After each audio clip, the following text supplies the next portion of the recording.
নমস্কার বন্ধুরা, শাইনিজ কিচেনে আপনাদের সকলকে স্বাগত। আশা করি আপনারা সবাই ভালো আছেন। আজকে আমি বানাতে চলেছি মাছের ডিমের কারি। এই পদ্ধতিতে যদি আপনারা মাছের ডিম রান্না করেন তাহলে খেতে কিন্তু হবে দুর্দান্ত। তাহলে বেশি দেরি না করে আজকের রেসিপিটি শুরু করা যাক। প্রথমে আমি মাছের ডিমটা একটু ভাপিয়ে নেব। তার জন্য আমি গ্যাস অন করে কড়াইয়ে 2 বাটি জল গরম করতে দিয়ে দিচ্ছি। জলটা গরম হয়ে এলে আমি এতে অ্যাড করে দেব লবণ এবং হলুদ। লবণ হলুদ গুঁড়ো দিয়ে জলটা ফুটিয়ে নিয়ে আমি এতে দিয়ে দেব মাছের ডিমটা। এইভাবে মাছের ডিমটা যদি আমরা একটু সেদ্ধ করে নিই তাহলে মাছের ডিমের যে একটা আঁশটে গন্ধ, সেই গন্ধটা কিন্তু কেটে যায়। এবং মাছের ডিমটা যখন আমি ভাজার জন্য মাখবো তখন তার টেক্সচারটাও খুব ভালো হবে। দেখুন জলটা এখন ফুটে এসছে। এবার আমি এর মধ্যে 250 গ্রাম মতন মাছের ডিম খুব ভালো করে ধুয়ে পরিষ্কার করে দিয়ে দিলাম। এবার এটাকে আমি লো ফ্লেমে 1 মিনিট মতন নাড়াচাড়া করে ছেঁকে তুলে নেব। দেখুন মাছের ডিমের আউটার পোর্শনটা এখন সেদ্ধ হয়ে এসেছে। এবার আমি এটাকে জল থেকে তুলে নেব। এবার আমি এতে দিয়ে দিচ্ছি কুচনো পেঁয়াজ। আমি একটা বড় সাইজের পেঁয়াজ এখানে কুচিয়ে নিয়েছি। দিয়ে দেব লঙ্কা কুচি। ঝালটা আপনারা আপনাদের পছন্দ মতন দেবেন। এরপর দিয়ে দিচ্ছি 2 চামচ মতন বেসন। মাখার পর যদি শেষে বাইন্ডিংয়ে যদি প্রবলেম হয় তাহলে আমি শেষে আরেক চামচ বেসন অ্যাড করে দেবো।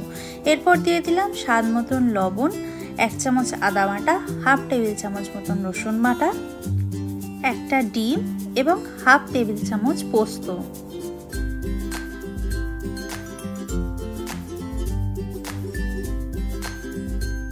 এবার আমি সবকিছু ভালো করে মিক্স করে নেব।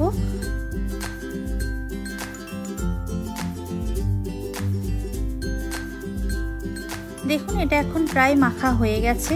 এবার আমি এটাকে সর্ষের তেলে ছোট ছোট করে বড়ার শেপে ভেজে নেব। ভাজার জন্য আমি গ্যাস অন করে প্রথমে কড়াইয়ে কিছুটা সর্ষের তেল খুব ভালো করে গরম করে নেব। তেল গরম হয়ে গেলে এটাকে আমি ছোট ছোট করে বড়ার আকারে ভেজে নেব। ভাজার সময় আমি 2 পিঠ ভালো করে উল্টে পাল্টে হালকা গোল্ডেন ব্রাউন কালার করে ভেজে তুলে নেব।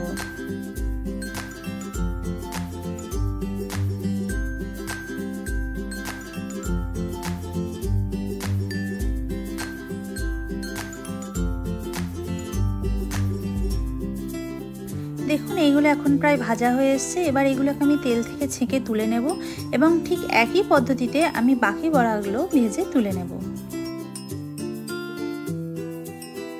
মাছের ডিমের বড়া ভেজে তুলে নেওয়ার পর আমি কড়াইয়ের বাকি তেলে দিয়ে দিলাম এরকম ডুমো ডুমো করে কেটে রাখা আলু। আলুগুলো দিয়ে এর সঙ্গে আমি সামান্য পরিমাণ লবণ এবং হলুদ গুঁড়ো অ্যাড করে ভালো করে নাড়াচাড়া করে ভেজে তুলে নেব।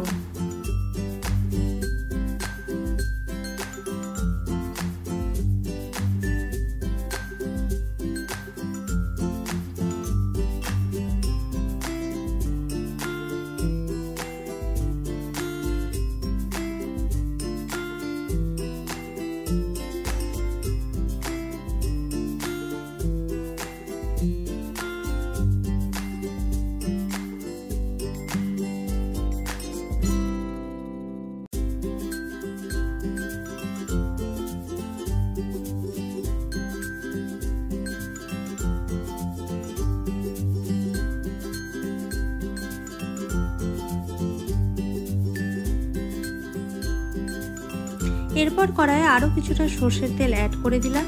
এর মধ্যে আমি দিয়ে দেবো একটা তেজপাতা, কালো জিরে এবং একটা শুকনো লঙ্কা। এই ফোড়নটা দিয়ে দেওয়ার পর আমি লো ফ্লেমে মোটামুটি 30 থেকে 40 সেকেন্ড মতন ভেজে নেব।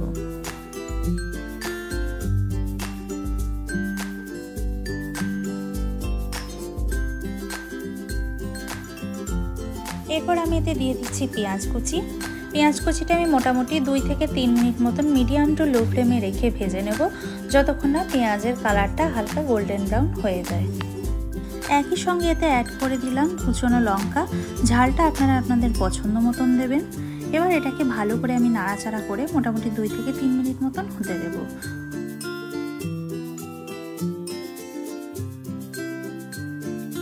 এখন আমি এতে অ্যাড করে দিচ্ছি 1 চামচ আদা বাটা, হাফ চামচ রসুন বাটা। এগুলোকে দিয়ে আমি মোটামুটি আরও 1 মিনিট মতন লো ফ্লেমে কষিয়ে নেব।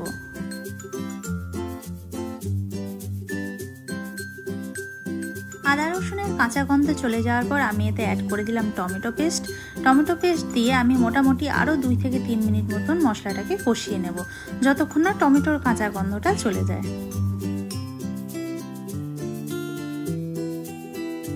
টমেটোটা মোটামুটি কষানো হয়ে গেলে আমি এতে গুঁড়ো মশলাগুলো একে একে অ্যাড করে দেবো। তার জন্য প্রথমে দিয়ে দিলাম 1 টেবিল চামচ জিরে গুঁড়ো, 1 টেবিল চামচ ধনে গুঁড়ো, 1 টেবিল চামচ হলুদ গুঁড়ো এবং 1 টেবিল চামচ শুকনো লঙ্কা গুঁড়ো। আপনারা চাইলে এখানে কাশ্মীরি লঙ্কা গুঁড়ো ব্যবহার করতে পারেন।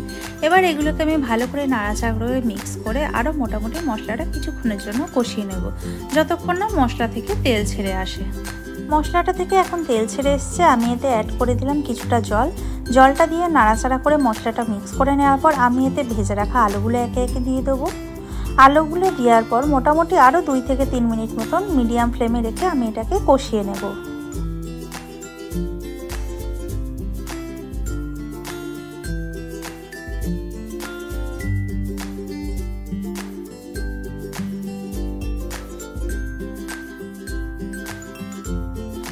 এখন আলুগুলো মোটামুটি কষানো হয়ে গেছে, আমি এতে আরও 2 বাটি জল অ্যাড করে দিলাম।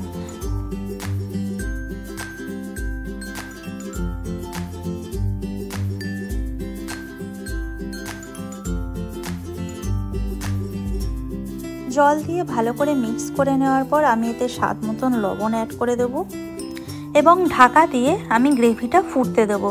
গ্রেভি ফুটে এলে আমি গ্যাসের ফ্লেমটা লো করে 15 মিনিট মতন রান্নাটা হতে দেবো। ফিরে এলাম 15 মিনিট পর, আলুগুলো কিন্তু সেদ্ধ হয়ে গেছে। এরপর আমি এতে ভেজে রাখা মাছের ডিমের বড়াগুলো একে একে দিয়ে দেবো।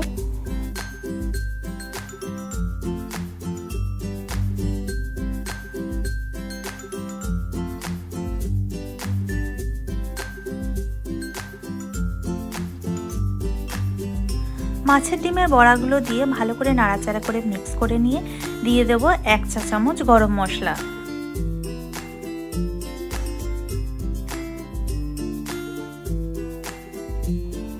দিয়ে দিলাম 3-4টে কাঁচা লঙ্কা আর ধনেপাতা কুচি। সব কিছু দিয়ে নাড়াচাড়া করে মিক্স করে ঢাকা দিয়ে গ্যাসের ফ্লেম বন্ধ করে মোটামুটি 5 মিনিট পর আমি রান্নাটা সার্ভ করে নেব। আপনারা এটা গরম গরম ভাতের সঙ্গে সার্ভ করতে পারেন।